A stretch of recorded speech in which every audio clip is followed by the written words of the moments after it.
தொடக்கத்தில் உங்களுக்கு ஏற்பட்ட சில சங்கடங்களுக்காக நான் வருத்தம் தெரிவிக்கிறேன்.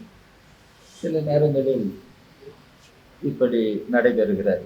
அதை நீங்கள் பொருட்படுத்த வேண்டாம் என்று நான் கேட்டுக்கொள்கிறேன். நண்பர்களே, இந்த சந்திப்பின் போது சில முக்கிய முடிவுகள் குறித்து நான் பேச இருக்கிறேன். இந்திய கம்யூனிஸ்ட் கட்சியினுடைய 100ஆண்டு விழா நிகழ்வுகள் இந்தியா முழுவதிலும் எழுச்சியோடு நடைபெற்று வருகின்றன. 2 நாட்களுக்கு முன்னர் கல்கத்தா மாநகரத்தில் எங்களுடைய கட்சியின் 100ஆண்டை ஒட்டி நடைபெற்ற பேரணி பொதுக்கூட்டத்தில் பேசிவிட்டு தான் நான் சென்னை வந்திருக்கிறேன். டிசம்பர் 26, 1925 இந்திய கம்யூனிஸ்ட் கட்சி தொடங்கப்பட்டது. கான்பூர், உத்தரப்பிரதேச மாநிலத்தில் கான்பூர் நகரத்தில் தொடங்கப்பட்டது. தமிழ்நாட்டை சார்ந்த மக்கள் அனைவருக்கும் இது மகிழ்ச்சி அளிக்க வேண்டும், பெருமை அளிக்க வேண்டும். ஏனென்றால் அந்த முதல் மாநாட்டில் தலைவராக தேர்ந்தெடுக்கப்பட்டவர் சிந்தனை சிற்பி சிங்காரவேலு செட்டியார். அவர் நம்முடைய தமிழ்நாடு, நம்முடைய சென்னையை சார்ந்த மாபெரும் சிந்தனையாளர். இந்த 100 ஆண்டு கால வரலாற்றை நான் இங்கே பேசப்போவதில்லை. அது இந்திய கம்யூனிஸ்ட் கட்சியினுடைய அளப்பரிய தியாகங்களினுடைய வரலாறு, இந்திய கம்யூனிஸ்ட் கட்சியுடைய புரட்சிகரமான போராட்டங்கள், களப்பணிகளினுடைய வரலாறு. அதை நான் இங்கு விரிவாக பேச விரும்பவில்லை. இன்றைய சூழலில் கட்சி இன்றைக்கு பல சவால்களை எதிர்நோக்கி இருக்கிறது. எங்களுடைய கட்சியின் அகில இந்திய மாநாடு, நாங்கள் பார்ட்டி காங்கிரஸ் என்று குறிப்பிடுகிறோம். இந்த அடுத்த பார்ட்டி காங்கிரஸ் அகில இந்திய மாநாடு பஞ்சாப் மாநிலத்தில் சண்டிகர் நகரத்தில் நடைபெற இருக்கிறது. செப்டம்பர் 21 முதல் 25 வரை அகில இந்திய மாநாடு சண்டிகரில் நடைபெற இருக்கிறது. சென்ற அகில இந்திய மாநாடு சென்னைக்கு பக்கத்திலே இருக்கிற விஜயவாடாவில் ஆந்திரா மாநிலத்தில் நடைபெற்றது. அதற்கு முன்னர் கேரளாவில் கொல்லம் நகரத்தில் நடைபெற்றது. அதற்கு முன்னர் நம்முடைய புதுச்சேரியில் நடைபெற்றது. தென் மாநிலங்களில் தொடர்ந்து அகில இந்திய மாநாடுகள் நடைபெறுவது நம்முடைய கட்சியினுடைய வலுவை காட்டுகிறது. கட்சியினுடைய வலுவையும் கட்சியினுடைய பொலிவையும் காட்டுகிற வகையில் வட மாநிலங்களில் ஒரு மாநிலத்தில் அகில இந்திய மாநாடு நடைபெற வேண்டும் என்று முடிவு செய்து பஞ்சாபில் சண்டிகர் நகரத்தில் செப்டம்பர் 21 முதல் 25 வரை அகில இந்திய மாநாடு நடைபெற இருக்கிறது. இன்றைக்கு நாடு பல சவால்களை எதிர்கொண்டு நிற்கிறது. இந்தியாவினுடைய அரசியல் சட்டம், இந்தியாவினுடைய பன்முகத்தன்மை கொண்ட ஜனநாயகம் அச்சுறுத்தலுக்கு ஆளாகி இருக்கின்றன. அந்த அச்சுறுத்தல்கள் ஒன்றிய அரசை கைப்பற்றி வைத்திருக்கிற பாரதிய ஜனதா கட்சி, RSS அந்த அமைப்புகளிடமிருந்து இந்த அச்சுறுத்தல்கள் வருகின்றன. டாக்டர் அம்பேத்கர் நம்முடைய அரசியல் சட்டத்தின் பிரைம் ஆர்கிடெக்ட், முதன்மையான பிதாமகர் என்று அவர் போற்றப்படுகிறார். அவருக்கு எதிராக இன்றைக்கு RSS, BJP, என்னெல்லாம் பேசுகிறார்கள் என்பது நாடறிந்த ஒன்று. நாடாளுமன்றத்தில் உள்துறை அமைச்சர் திரு அமித்ஷா அம்பேத்கர் குறித்து பேசிய பேச்சுகள் ஏற்புடைய பேச்சுகள் அல்ல, வன்மையான கண்டனத்துக்குரிய பேச்சுகள். அதனால்தான் இந்திய கம்யூனிஸ்ட் கட்சி, பல்வேறு கட்சிகள் அவர் உள்துறை அமைச்சராக இருப்பதற்கு அருகதையற்றவர், அவர் அந்த அமைச்சர் பொறுப்பிலிருந்து விலக வேண்டும் என்று கேட்டிருக்கிறோம். இந்திய கம்யூனிஸ்ட் கட்சி இடதுசாரி கட்சிகள் சார்பில் அவர் பதவி விலக வேண்டும் என்று கேட்டு நாடு தழுவிய போராட்டத்தை டிசம்பர் 30 நடத்தியிருக்கிறோம். அம்பேத்கரை இன்றைக்கு இந்த அளவிற்கு கொச்சைப்படுத்துவதற்கு என்ன காரணம்? அரசியல் சட்டம் உருவாக்கப்பட்ட காலத்தில் அம்பேத்கர் தலைமையேற்று அந்த அரசியல் சட்டத்தை உருவாக்கிய காலத்தில் அம்பேத்கரின் மீது நெருக்கடி கொடுக்கப்பட்டது, நிர்பந்தம் கொடுக்கப்பட்டது. இந்தியாவை ஒரு மத ரீதியான நாடாக அறிவிக்க வேண்டும், ஒரு தியோக்ரட்டிக் நாடாக இந்தியாவை அறிவிக்க வேண்டும், இன்னும் சொல்லப்போனால் இந்தியாவை இந்து ராஷ்டிராவாக அறிவிக்க வேண்டும் என்று அவர் மீது நிர்பந்தம் கொடுக்கப்பட்டது. ஆனால் அம்பேத்கர் அதனை ஏற்கவில்லை, முற்றுமாக நிராகரித்தார். அம்பேத்கர் குறிப்பிட்டார், இந்தியா என்றைக்குமே ஒரு மதச்சார்பற்ற நாடாக, ஜனநாயக குடியரசாக திகழ வேண்டும். இப்படிப்பட்ட கருத்துக்களை நான் நிராகரிக்கிறேன். அப்படி ஒருவேளை இந்து ராஷ்டிரா என்பது உண்மையாகிவிட்டால் இந்தியா நம்முடைய நாடு எதிர்கொள்ளுகிற மிகப்பெரிய பேரிடர், கலாமிட்டி என்று அவர் பயன்படுத்தினார், மிகப்பெரிய பேரிடர் அதுவாகத்தான் இருக்கும். எனவே அந்த பேரிடரிலிருந்து இந்தியாவை காப்பாற்ற வேண்டும் என்று சொன்னவர் டாக்டர் அம்பேத்கர். டாக்டர் அம்பேத்கர் தான் இந்தியாவில் அமைகிற அரசாட்சி முறை ஜனநாயக ஆட்சி முறையாக அமைகிற நேரத்தில் இந்திய குடிமக்கள் அனைவருக்கும் வாழ்வாதாரங்களை உறுதி செய்வது ஆட்சியாளர்களுடைய பொறுப்பு என்பதை அரசியல் சட்டத்திலேயே அவர் சொல்லியிருக்கிறார். அதே போல இந்திய நாடு என்பது ஒரு ஒன்றியம் என்பதை அம்பேத்கர் குறிப்பிட்டிருக்கிறார்.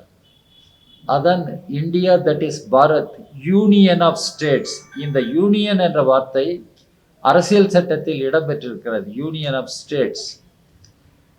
எனவே இந்திய நாடு ஒரு ஒன்றியமாக, பன்முகத்தன்மை கொண்ட ஒரு ஒன்றியமாக திகழ வேண்டும் என்பது அம்பேத்கருடைய கருத்துக்கள். இவை அனைத்தும் அரசியல் சட்டத்தில் இடம்பெற்றிருக்கின்றன. அதனால்தான் பிஜேபி, ஆர்எஸ்எஸ் அம்பேத்கரை மிகப்பெரிய அளவிற்கு கொச்சைப்படுத்தி வருகிறார்கள், நிராகரித்து வருகிறார்கள். அம்பேத்கருக்கு எதிராக ஏற்க முடியாத கண்டனத்துக்குரிய கருத்துக்களை சொல்லி வருகிறார்கள். இன்றைக்கு அம்பேத்கர் அந்த அரசியல் சட்டத்தை உருவாக்கிய பொழுது அம்பேத்கரே குறிப்பிடுகிறார், இந்திய அரசியல் சட்டத்தில் directive principles of state policy என்று ஒரு பகுதி இருக்கிறது.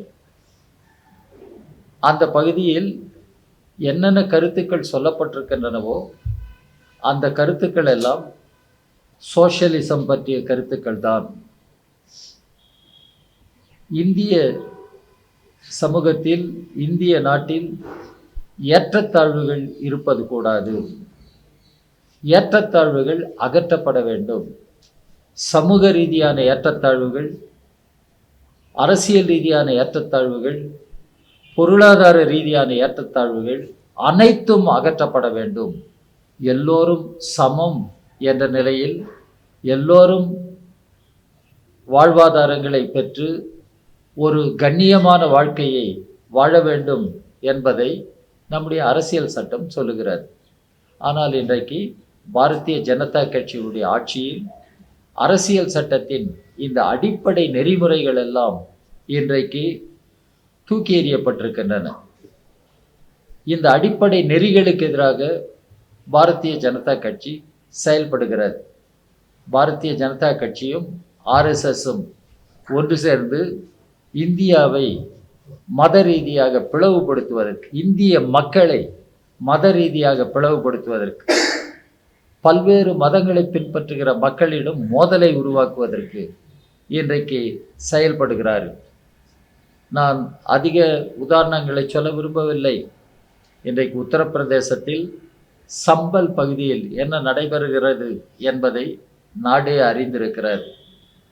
இது அயோத்தியாவில் பாபர் மசூதியோடு நிற்கவில்லை, மதுராவிலும் காசியிலும் பிரச்சனைகள் இருக்கின்றன என்று ஆர்எஸ்எஸ் பகிரங்கமாக இன்றைக்கு பேசி வருகிறது. ஆர்எஸ்எஸ்ஸை சார்ந்த அமைப்புகள் எல்லாம் பேசி வருகிறார்கள். இப்படி மத ரீதியாக மக்களை பிளவுபடுத்துவது, மக்களிடம் காழ்ப்புணர்ச்சியையும் வெறுப்புணர்ச்சியையும் ஏற்படுத்தி மோத விடுவது, இது அவர்களுடைய கொள்கையாக இருக்கிறது. இன்னொரு பக்கத்தில் இந்திய பொருளாதாரம் இன்றைக்கு பெரும் அளவிற்கு தனியார் மயமாக்கப்பட்டு வருகிறது. விடுதலை பெற்றதற்கு பின்னர் திட்ட கமிஷன் அமைந்து அதனுடைய வழிகாட்டுதலில் இந்தியாவின் பல பகுதிகளில் பொதுத்துறையில் அடிப்படை தொழில்கள், ஹெவி இண்டஸ்ட்ரீஸ் உட்பட அடிப்படை தொழில்கள் உருவாக்கப்பட்டன. இன்றைக்கு இந்த பொதுத்துறை நிறுவனங்கள் எல்லாம் தனியாரிடம் ஒப்படைக்கப்படுகின்றன.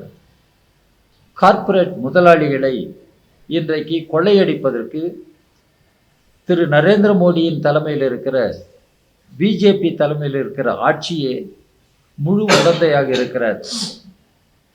அடானி, அம்பானி இவர்களை பற்றி நான் அதிகம் சொல்ல வேண்டியிருக்காது. மக்கள் அனைவரும் அந்த பெயர்களை கேட்டிருக்கிறார்கள், அவர்கள் யார் என்று அறிந்திருக்கிறார்கள். நரேந்திர மோடி தலைமையில் இருக்கிற பிஜேபி தலைமையில் இருக்கிற ஒன்றிய அரசு கார்ப்பரேட் நிறுவனங்களுக்கான ஆட்சியாக செயல்படுகிறது. இதை நாம் புரிந்து கொள்ள வேண்டும். எனவே தான் இன்றைக்கு பொருளாதாரம் நிலைகுலைந்து இருக்கிறார். குறிப்பாக இன்றைக்கு பட்ஜெட் வைக்கப்பட்டு விவாதம் நடைபெறுகிறது. குடியரசுத் தலைவர் உரையின் மீது விவாதம் நடைபெற்றது. பிரதமர் மோடி 2 அவைகளிலும் பேசினார். அவர் என்ன பேசினார்? ஏதாவது ஒரு குறிப்பிட்ட பிரச்சனைக்கு அவரால் பதில் சொல்ல முடிந்ததா என்றால் இல்லை. வெற்று வார்த்தை ஜாலங்கள், ஆங்கிலத்தில் ரெட்டரிக்ஸ் என்று குறிப்பிடுவார்கள், டெமகாகி என்று குறிப்பிடுவார்கள். இதை தான் மோடி செய்தார். ஏதாவது ஒரு குறிப்பிட்ட பிரச்சனைக்கு பதில் சொன்னாரா என்றால் இல்லை என்பதை நாம் பார்க்க வேண்டும். இன்றைக்கு பொருளாதாரம் நிலைகுலைந்து இருக்கிறது. பொருளாதாரம் உலகத்தின் 5 பெரிய பொருளாதாரங்களில் இந்தியா ஒன்று. அதை 3 பொருளாதாரங்களில் ஒன்றாக நான் மாற்றுவேன் என்று மார்த்தொட்டி கொள்கிறார் மோடி. ஆனால் இந்தியா முன் எப்பொழுதும் இல்லாத அளவிற்கு பொருளாதார நெருக்கடியில் இருக்கிறது. ஒன்று, கடுமையான வேலையில்லா திண்டாட்டம். வேலையில்லா திண்டாட்டம் என்றால் அன்எம்ப்ளாய்மெண்ட் மட்டுமல்ல, அண்டர் எம்ப்ளாய்மெண்ட் உட்பட வேலையில்லா திண்டாட்டம் முன் எப்பொழுதும் இந்த அளவிற்கு இருந்ததில்லை. நாம் தெரிந்து கொள்ள வேண்டும். இன்னொன்று, விலைவாசி. அனைத்து பொருள்களுடைய விலைவாசியும் பன்மடங்கு உயர்ந்திருக்கிறது. பணவீக்கம், இன்ஃப்ளேஷன் இன்றைக்கு பெரிய அளவிற்கு உயர்ந்திருக்கிறது. இந்த சூழலில் ரூபாயினுடைய மதிப்பு வீழ்ச்சி அடைந்திருக்கிறது. மிக மோசமான நிலையில் ரூபாயினுடைய மதிப்பு வீழ்ச்சி அடைந்திருக்கிறது. உங்களுக்கெல்லாம் தெரிந்திருக்கும், ஒரு டாலருக்கு 87 ரூபாய், 88 ரூபாய் என்று ரூபாயினுடைய மதிப்பு வீழ்ச்சி அடைந்திருக்கிறது. இது முன் எப்பொழுதும் நடந்ததில்லை. ரூபாயினுடைய மதிப்பு வீழ்ச்சி அடைவது என்பது நாட்டினுடைய பெருமை அல்லது நாட்டினுடைய பெயரே வீழ்ச்சி அடைவதற்கு சம்பந்தம் என்று திரு மோடியே பேசியிருக்கிறார், அவர் குஜராத்தில் இருந்த பொழுது. எனவே இன்றைக்கு ரூபாயினுடைய மதிப்பு வீழ்ச்சி அடைந்திருக்கிறார். இந்தியாவினுடைய அந்நிய கடன் பன்மடங்கு உயர்ந்திருக்கிறது. இப்படி பொருளாதாரம் நிலைகுலைந்து இருக்கிற நேரத்தில் அடிப்படையான பிரச்சனைகளுக்கு இந்த பட்ஜெட் ஏதாவது பதில் சொல்லி இருக்கிறதா என்றால் இல்லை, பதில் சொல்லவில்லை. நடுத்தர வர்க்கத்திற்கு நாங்கள் இதை செய்திருக்கிறோம் அதை செய்திருக்கிறோம் என்கிறார்கள். மிடில் கிளாஸ் என்றால் என்ன அர்த்தம்? இதை அவர்கள் விளக்க வேண்டும். மிடில் கிளாஸ் என்று சொல்லுகிற பொழுது அப்பர் கிளாஸ் ஒன்று இருக்கிறது என்பதை அவர்கள் ஒப்புக்கொள்கிறார்கள். அதே நேரத்தில் லோயர் கிளாஸ் என்று இருப்பதையும் ஒப்புக்கொள்கிறார்கள். இதில் பெரும்பான்மையான மக்கள் எந்த கிளாஸை சார்ந்தவர்கள், எந்த வர்க்கத்தை சார்ந்தவர்கள்? பெரும்பான்மையான மக்கள் லோயர் கிளாஸ் என்று சொல்லப்படுகிற அடிமட்ட மக்கள்.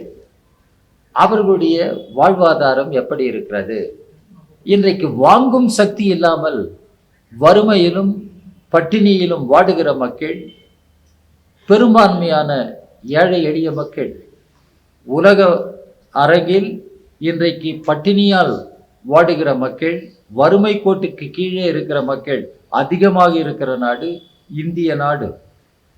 ஆனால் நம்முடைய பட்ஜெட் அது பற்றி பேசுகிறதா என்றால் பேசவில்லை. நடுத்தர வர்க்கம் நாங்கள் 12 லட்சம் வருமானத்திற்கு வரி விலக்கு தருகிறோம் என்கிறார்கள். ஆனால் கேள்வியே 12 லட்சம் வருமானத்திற்கு என்ன வழி? எங்கே வேலை? எங்கே வாங்கும் சக்தி மக்களிடம் இருக்கிறது? இதற்கெல்லாம் பட்ஜெட்டில் பதில் இல்லை. இந்த பட்ஜெட் ஏழைகளை வஞ்சித்திருக்கிற ஒரு பட்ஜெட் என்பதை நாம் தெரிந்து கொள்ள வேண்டும். கிராம ஊரக வேலைவாய்ப்பு திட்டங்கள், அதற்கு எந்த அளவிற்கு நிதி ஒதுக்கீடு செய்யப்பட்டிருக்கிறது என்பதை நீங்கள் கவனத்தில் கொள்ள வேண்டும். அதனால்தான் இந்திய கம்யூனிஸ்ட் கட்சி உட்பட இடதுசாரி கட்சிகள் எல்லாம் இந்த கிராமப்புற வேலை உறுதியளிப்பு திட்டம், national rural employment guarantee scheme, அவற்றிற்கான தொகையை 2 மடங்காக உயர்த்த வேண்டும் என்று கேட்டிருக்கிறோம். கல்வி, மருத்துவம், எஜுகேஷன், ஹெல்த் கேர் என்றால் என்ன ஒதுக்கீடு? இன்றைக்கு எஜுகேஷன் என்று சொன்னால் 6% கூட பட்ஜெட்டில் ஜிடிபியில் ஒதுக்கீடு செய்யப்படவில்லை. அதே போல் ஹெல்த் கேர் என்று சொன்னால் 3% கூட ஒதுக்கப்படவில்லை. 140 கோடி மக்கள் இருக்கிற இந்தியாவில் இன்றைக்கு கல்வி மீது, பொது சுகாதாரம், மருத்துவத்தின் மீது நிதி ஒதுக்கீடு இந்த அளவுக்கு மோசமாக இருக்கிற ஒரு நாடாக இந்தியா இருக்கிறது. இதற்கு பாரதிய ஜனதா கட்சி பொறுப்பு, திரு நரேந்திர மோடி பொறுப்பு என்பதை நாம் கவனத்தில் கொள்ள வேண்டும். எனவே தான் இந்த பட்ஜெட் தனியார் மயமாக்குவதை பெரிதும் பேசுகிறது. இன்சூரன்ஸ் துறையில் 100% அந்நிய முதலீடு வரலாம் என்று இந்த பட்ஜெட் சொல்லுகிறது. நம்முடைய விண்வெளி ஆராய்ச்சி துறையில் தனியார் பங்கு பெறலாம் என்று இந்த பட்ஜெட் சொல்லுகிறது. நாடு எங்கே போய் கொண்டிருக்கிறது? நாட்டினுடைய வளங்கள் முழுவதும் கார்ப்பரேட் முதலாளிகளின் கொள்ளைக்கும் பெருமுதலாளிகளின் கொள்ளைக்கும் இன்றைக்கு உட்படுத்தப்படுகிறது. சாதாரண மக்கள் வேலையில்லா திண்டாட்டத்திற்கும் விலைவாசி கொடுமைக்கும் ஆளாகி வறுமையின் பிடியில் சிக்குண்டு தவித்து கொண்டிருக்கிறார்கள். இந்த சூழலில்தான் பட்ஜெட்டை எதிர்த்து, இது மக்கள் விரோத பட்ஜெட், ஏழை மக்களுக்கான பட்ஜெட் அல்ல என்பதை முன்வைத்து இந்திய கம்யூனிஸ்ட் கட்சி நாடு தழுவிய முறையில் போராட்டங்களை நடத்தி வருகிறது. அதே போல இடதுசாரி கட்சிகள், இந்திய கம்யூனிஸ்ட் கட்சி, மார்க்சிஸ்ட் கம்யூனிஸ்ட் கட்சி, மார்க்சிஸ்ட் லெனினிஸ்ட் கட்சி, சிபிஐஎம்எல், ஃபார்வர்ட் பிளாக், ஆர்எஸ்பி, இந்த கட்சிகள் எல்லாம் சேர்ந்து நாடு தழுவிய ஒரு பேரியக்கத்தை நடத்த வேண்டும் என்று அறைகோல் விட்டிருக்கின்றன. இந்த மாதம் 14ஆம் தேதியிலிருந்து 20ஆம் தேதி வரை நாடு தழுவிய முறையில் பேரியக்கம், மக்களை பெரிய அளவிற்கு சந்திக்க வேண்டும், மக்களிடம் மோடி அரசாங்கத்தினுடைய இந்த பட்ஜெட் எப்படிப்பட்டது என்பதை விளக்க வேண்டும், மக்களை ஒன்று திரட்ட வேண்டும் என்று இந்த இயக்கத்தை நாங்கள் அறிவித்திருக்கிறோம். இதே சூழலில்தான் இந்திய கம்யூனிஸ்ட் கட்சி தனிப்பட்ட முறையில் ஒரு அரசியல் இயக்கத்தை முன்வைத்திருக்கிறார். இன்றைக்கு இந்தியாவினுடைய சமுதாயத்தை நாம் முன்கொண்டு செல்ல வேண்டுமானால், நம்முடைய சமுதாயத்தில் இருக்கிற ஜாதி பேதங்களை ஒழிக்க வேண்டுமானால், வர்க்க பேதங்களை ஒழிக்க வேண்டுமானால், ஆண் பெண் சமத்துவம் இன்மையை, பெண்ணுரிமைகளை உயர்த்தி பெண் உரிமையை நிலைநிறுத்துவது என்று எடுத்துக்கொண்டால், இன்றைக்கு ஒரு புதிய அணுகுமுறை, ஒரு ஆக்கப்பூர்வமான ஒரு அணுகுமுறை தேவைப்படுகிறது. எனவே தான் இந்திய கம்யூனிஸ்ட் கட்சி இந்தியாவில் சோஷியலிசத்திற்காகவும் மதச்சார்பற்ற ஜனநாயகத்திற்காகவும் அதே போல சமத்துவத்திற்காகவும் இன்றைக்கு நாம் போராட வேண்டும். அந்த போராட்டம் நாடு தழுவிய முறையில் அமைய வேண்டும் என்பதற்காக மார்ச் 23 ஏப்ரல் 14 வரை நாடு தழுவிய முறையில் சோஷலிசத்திற்காகவும் ஜனநாயகத்திற்காகவும் போராட, சமூக நீதி, மதச்சார்பற்ற ஜனநாயகம், சமத்துவம் இவற்றை காப்பாற்றுவதற்காக ஏப்ரல் 14 வரை, மார்ச் 23 ஏப்ரல் 14 வரை நாடு தழுவிய ஒரு அரசியல் இயக்கம். It's a political campaign, national political campaign. இது தொடங்குவது மார்ச் 23. மார்ச் 23 தமிழ்நாட்டில் மக்களுக்கு தெரிந்திருக்கும். அந்த மார்ச் 23ஆம் தேதி தான் பகத்சிங், ராஜ்குரு, சுகதேவ் இவர்கள் தூக்கிலிடப்பட்டு கொல்லப்பட்ட நாள்.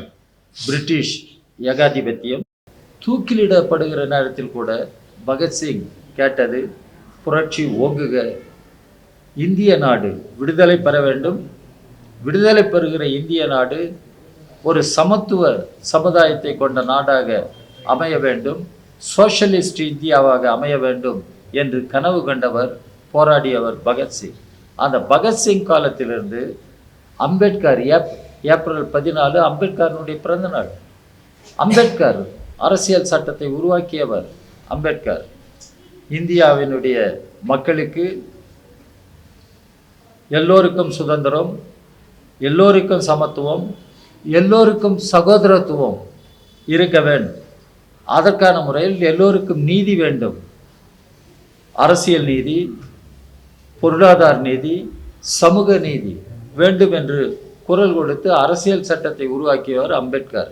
எனவே பகத்சிங் முதல் அம்பேத்கர் வரை அவர்கள் எப்படிப்பட்ட இந்தியாவிற்காக கனவு கண்டார்களோ, போராடினார்களோ, அப்படிப்பட்ட இந்தியாவை உருவாக்குவது இன்றைக்கு வரலாற்று கடமையாக இருக்கிறது. அதிலும் இன்றைக்கு இந்தியாவை விடுதலை செய்ய வேண்டும்.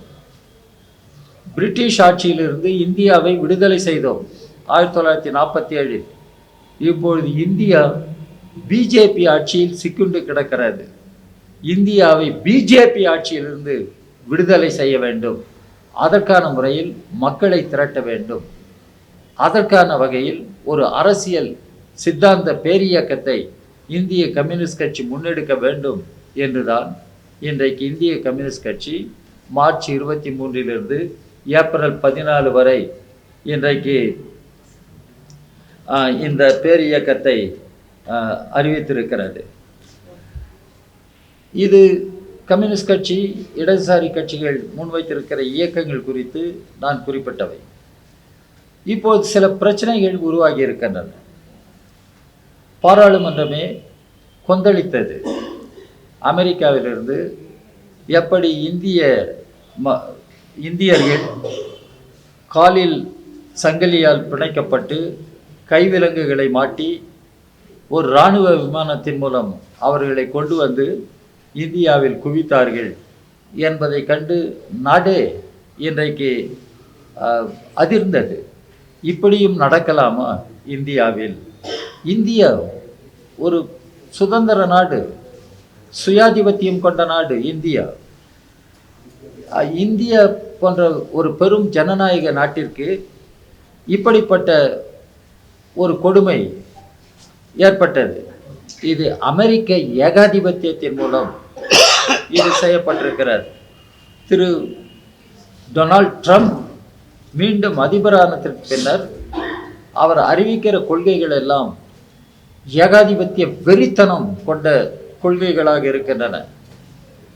அங்கிருந்து மக்களை வெளியேற்றுவோம் என்று பேசுவது, சீனாவையும் இந்தியாவையும் குறிவைத்து தாக்குவது, பனாமா கால்வாயை கைப்பற்றுவேன் என்று பேசுவது, மெக்சிகன் கல்ஃபை அமெரிக்கன் கல்ஃபாக அறிவிப்பேன் என்று பேசுவது, இப்போது காசா ஸ்ட்ரிப் அதை கைப்பற்றுவோம் என்று பிரகடனப்படுத்துகிறார். இது டொனால்ட் ட்ரம்ப் செய்வது. இது குறித்தெல்லாம் இந்திய அரசாங்கம் என்ன சொல்லுகிறது? இந்திய அரசாங்கத்தினுடைய பதில் என்ன? இந்தியா ஒரு சுதந்திரமான நாடு என்று வருகிற பொழுது இந்தியாவிற்கு ஒரு பெருமை இருக்கிறது, நாம் புரிந்து கொள்ள வேண்டும். இந்தியாவிற்கு ஒரு பெருமை இருக்கிறது. இந்தியா தொடர்ந்து பின்பற்றுவது நான் அலைன்டு கொள்கைகள், இந்த பக்கம் அந்த பக்கம் சாராத ஒரு கொள்கையை இந்தியா தொடர்ந்து பின்பற்றி வருகிறது. பாலிசி ஆஃப் நான் அலைன்மெண்ட், இதை நாம் தெரிந்து கொள்ள வேண்டும். பாலிசி ஆஃப் நான் அலைன்மெண்ட் என்று சொன்னால் ஏகாதிபத்தியத்தின் நிர்பந்தத்திற்கு ஆளாக வேண்டும் என்பது அல்ல. இந்தியா தன்னுடைய இண்டிபெண்டன்ட் ஃபாரின் பாலிசி நிலையில் என்று தன்னுடைய கருத்துக்களை முன்வைக்க வேண்டும். இன்றைக்கு டொனால்ட் ட்ரம்ப் இப்படி இந்தியர்களை அவமானப்படுத்தியது இந்தியாவையே அவமானப்படுத்தியதாக நாம் கருத வேண்டும். அதற்கு வன்மையான கண்டனத்தை இந்தியா தெரிவிக்க வேண்டும். இப்போது காசா அதை கைப்பற்றுவேன் என்று டொனால்ட் ட்ரம்ப் பேசுகிறார். இந்தியா இதனை கண்டனம் செய்ய வேண்டும். ஏனென்றால் இந்தியாவினுடைய நிலை என்பது பாலஸ்தீன மக்களை ஆதரிப்பதாகும். யாசர் அராஃபத் காலத்திலிருந்து பாலஸ்தீன மக்களோடு நிற்கிற ஒரு நாடுதான் இந்திய நாடு. பாலஸ்தீனம் விடுதலை பெற வேண்டும், பாலஸ்தீன மக்கள் அவர்களுக்கென்று சொந்த நாட்டை அடைய வேண்டும், அவர்களுக்கென்று ஒரு சொந்த ஆட்சியை அமைத்து கொள்ள வேண்டும், ஜெருசலத்தை தலைமையாக கொண்டு பாலஸ்தீனம் அமைய வேண்டும் என்று இந்தியா தொடர்ந்து போராடி இருக்கிறது. ஆனால் இப்பொழுது பாரதிய ஜனதா கட்சி ஆட்சியில் நரேந்திர மோடி பின்பற்றுகிற கொள்கைகள் இஸ்ரேலிடம் இன்றைக்கு பாசம் காட்டுவதாக இருக்கின்றன. இஸ்ரேலுக்கு சாதகமாக இன்றைக்கு செயல்படுவதாக இருக்கிறது. இல்லை என்று சொன்னால் பாலஸ்தீன மக்களுக்கு நாங்கள் ஆதரவாக நிற்கிறோம் என்று இந்தியா குரல் கொடுக்க வேண்டும். ஐக்கிய நாடுகள் சபையில் கூட பாலஸ்தீனம் பற்றி வருகிற தீர்மானங்களின் மீது இந்தியா ஊசலாடுகிறது. ஒரு நேரத்தில் ஆதரிப்பது, ஒரு நேரத்தில் வாக்கெடுப்பில் கலந்து கொள்ளாமல் ஒதுங்கி இருப்பது என்றெல்லாம் இந்தியா செய்து கொண்டிருக்கிறது. இதை இந்திய கம்யூனிஸ்ட் கட்சி வன்மையாக கண்டனம் செய்கிறது. இந்தியா பாலஸ்தீன மக்களுக்கு ஆதரவாக நிற்க வேண்டும். இஸ்ரேல் ஆக்கிரமிப்பை இந்தியா கண்டிக்க வேண்டும். பாலஸ்தீன மக்களுடைய உரிமையான நாடு அந்த மண்ணை இன்றைக்கு இஸ்ரேல் விட வேண்டும், வெளியேற வேண்டும். இன்றைக்கு ஐக்கிய நாடுகள் சபையை முன்வைத்த இஸ்ரேல் பாலஸ்தீனம் 2 ஸ்டேட் சொல்யூஷன், 2 நேஷன் சொல்யூஷன் என்பதை இஸ்ரேல் ஏற்றுக்கொள்ள வேண்டும் என்று இந்தியா வாதாட வேண்டும். இந்தியாவிற்கென்று ஒரு மரியாதை இருக்கிறது, அதை மோடி இன்றைக்கு அழித்து கொண்டிருக்கிறார். G20 என்ற கூட்டம் டெல்லியில் நடைபெற்றது. அந்த G20 கூட்டத்தினுடைய நோக்கம் என்ன? குளோபல் சவுத் என்று பேசினார்கள். குளோபல் சவுத் என்று சொன்னால் என்ன? இதை நாம் புரிந்து கொள்ள வேண்டும். குளோபல் சவுத் என்று சொல்லுகிற பொழுது வளர்முக நாடுகளின் தொகுப்பு. அது வளர்முக நாடுகள் காலனி ஆதிக்கத்தின் கீழிருந்து தேச விடுதலை பெற்று இன்றைக்கு வளர்ந்து வருகிற நாடுகளின் தொகுப்பாகத்தான் குளோபல் சவுத் இருக்கிறது. ஆனால் இந்தியா இன்றைக்கு குளோபல் சவுத்திற்கு ஆதரவாக பேசுவதாக இல்லை. ஆனால் மாநாடு டெல்லியில் தான் நடைபெற்றது. அதற்கு மாறாக ஏகாதிபத்தியத்தின் நிர்பந்தத்திற்கு இந்தியா உள்ளாகி கொண்டிருக்கிறது. இது வன்மையாக கண்டனத்துக்குரியது. இந்திய கம்யூனிஸ்ட் கட்சி இன்றைக்கு நரேந்திர மோடி ஆட்சி பின்பற்றுகிற இந்த வெளிவிவகார கொள்கைகளை கண்டனம் செய்கிறது. இன்றைக்கு இந்தியா ஒரு தனக்கென்ற ஒரு இண்டிபெண்டன்ட் ஃபாரின் பாலிசி நிலையில் நின்று இன்றைக்கு செயல்பட வேண்டும். ஏகாதிபத்திய எதிர்ப்பு நிலையில் நின்று இந்தியா செயல்பட வேண்டும் என்று நாம் கேட்டுக்கொள்கிறோம். இந்திய கம்யூனிஸ்ட் கட்சி இதை வலியுறுத்துகிறது. குடியரசுத் தலைவர் உரையில் கூட இது பற்றி ஒரு தெளிவு இல்லை. ஏனென்றால் குடியரசுத் தலைவர் உரையே இன்றைய ஆட்சியை அவர்களுடைய கொள்கைகளை முன்வைப்பது தான். அதனிடமிருந்து அதிகம் எதிர்பார்க்க முடியாது. ஆனால் நரேந்திர மோடி ஆட்சி இன்றைக்கு இந்தியாவின் வெளிவிவகார கொள்கையில் ஏகாதிபத்திய சார்பு நிலையை மேற்கொள்ளுகிறது. பொருளாதாரத்தில் பெருமுதலாளிகள் கார்ப்பரேட் நிறுவனங்களுக்கு சாதகமாக அவர்களுடைய ஆட்சியாக இன்றைக்கு செயல்படுகிறது.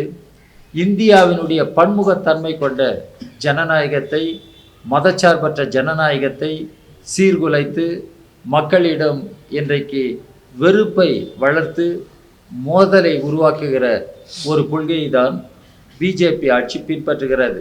நேற்றைக்கு கூட பாராளுமன்றத்தில் மாநிலங்களவையில் மிஸ்டர் மோடி பேசினார். அப்பீஸ்மெண்ட் பாலிசியை எதிர்க்கட்சிகள் இன்றைக்கு மேற்கொண்டிருக்கிறார்கள் என்று.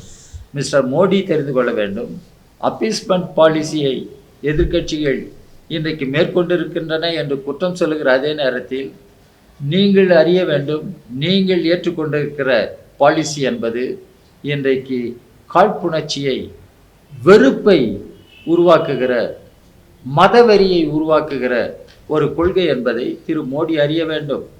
If you accuse the opposition for appeasement policy, Modi should know he is pursuing policy of hatred. He is pursuing a policy of divide and make people clash each other. இதை தான் இந்திய communist கட்சி வன்மையாக கண்டனம் செய்கிறது.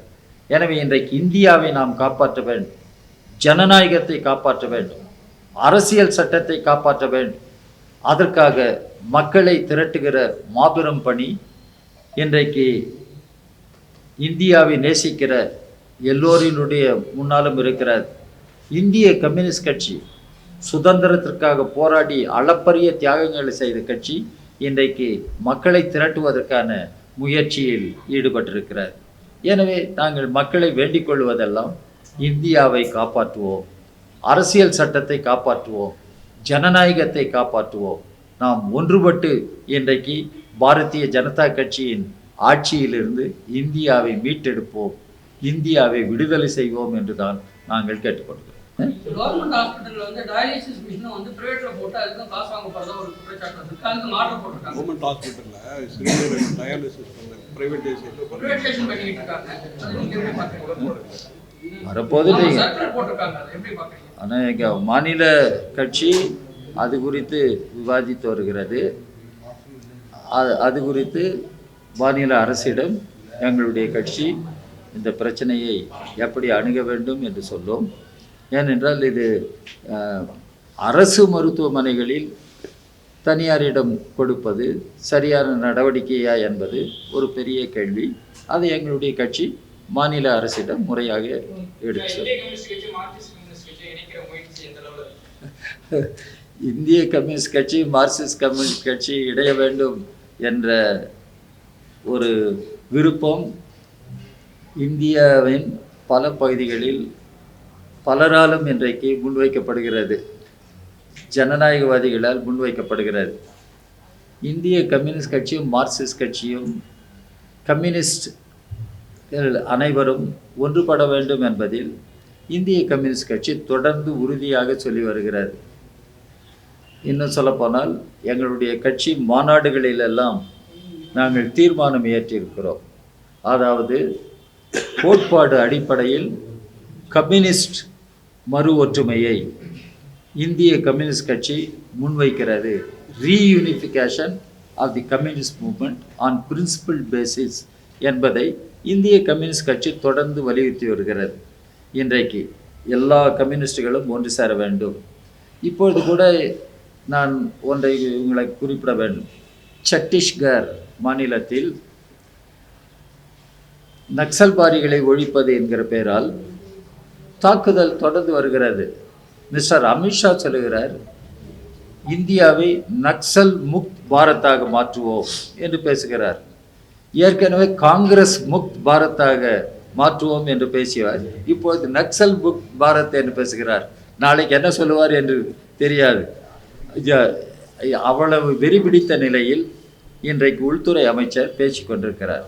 நக்சல்பாரிகள் பின்பற்றுகிற வழிமுறைகளில் எங்களுக்கு வேறுபாடுகள் உண்டு, கருத்து வேறுபாடுகள் உண்டு, நடைமுறை வேறுபாடுகள் உண்டு. ஆனால் அதே நேரத்தில் நக்சல்பாரிகள் இருக்கிற ஆட்சியாளர்களை கேள்வி கேட்கிறார்கள், அவருடைய கொள்கைகளை விமர்சனம் செய்கிறார்கள். அவர்களை ஒழித்து கட்டுவோம் என்ற பெயரால் சாதாரண ஆதிவாசி மக்கள் இன்றைக்கு பாதிக்கப்படுகிறார்கள். ஜல், ஜமீன், ஜங்கிள் என்று நீர், நிலம், வனம், நீர், நிலம், வனம் ஆகியவற்றை பாதுகாத்து வருகிற பழங்குடி மக்கள் இன்றைக்கு பெரும் அவதிக்கு உள்ளாக்கப்படுகிறார்கள். இதை நாம் சரியாக புரிந்து கொள்ள வேண்டும். இதை நான் பாராளுமன்றத்திலேயே சொல்லியிருக்கிறேன். இடதுசாரி அதிதீவிரவாதம் என்று அதிகமாக பேசுகிற அரசு வலதுசாரி அதிதீவிரவாதத்தை பற்றி ஏன் பேச தயங்குகிறது? இடதுசாரி அதிதீவிரவாதம் என்று சொல்லுபவர்கள் இருக்கிற ஆட்சியை கேள்வி கேட்கிறார்கள், அவருடைய கொள்கைகளை கேள்வி கேட்கிறார்கள். ஆனால் வலதுசாரி அதிதீவிரவாதம் இந்தியாவினுடைய கேரக்டரையே மாற்ற வேண்டும். இந்தியா ஒரு மதச்சார்பற்ற நாடாக இருப்பது கூடாது, அது ஒரு மதம் சார்ந்த நாடாக இருக்க வேண்டும் என்று இந்தியாவை இன்றைக்கு மாற்ற வேண்டும் என்று போராடுபவர்கள், இந்திய சரித்திரத்தையே திருத்தி எழுதுவதற்காக போராடுபவர்கள், அப்படிப்பட்ட வலதுசாரி மதவெறி ஃபாசிஸ்ட் சக்திகளை இன்றைக்கு ஒடுக்குவதற்கு ஒன்றிய அரசு என்ன செய்கிறது? இதை தான் நாம் கேட்கிறோம். அதற்கு ஒன்றிய அரசிடமிருந்து பதில் இல்லை, மோடியிடமிருந்து பதில் இல்லை, அல்லது அமித்ஷாவிடமிருந்து பதில் இல்லை. இன்றைக்கு இதுதான் இன்றைக்கு இருக்கிற பிரச்சனையே. இந்த சூழலில் கம்யூனிஸ்ட் ஒற்றுமை இந்தியாவில் தேவைப்படுகிறது, இடதுசாரி ஒற்றுமை இந்தியாவில் தேவைப்படுகிறது. இந்திய கம்யூனிஸ்ட் கட்சியை பொறுத்தவரை இந்தியாவில் இருக்கிற கம்யூனிஸ்ட் இயக்கம் ஒன்றுபட வேண்டும் என்பதை தொடர்ந்து நாங்கள் வலியுறுத்தி வருகிறோம். வரக்கூடிய காலத்தில் வரலாறு எப்படிப்பட்ட சூழலை உருவாக்குகிறது என்பதை நாம் பொறுத்திருந்து பார்க்க வேண்டும்.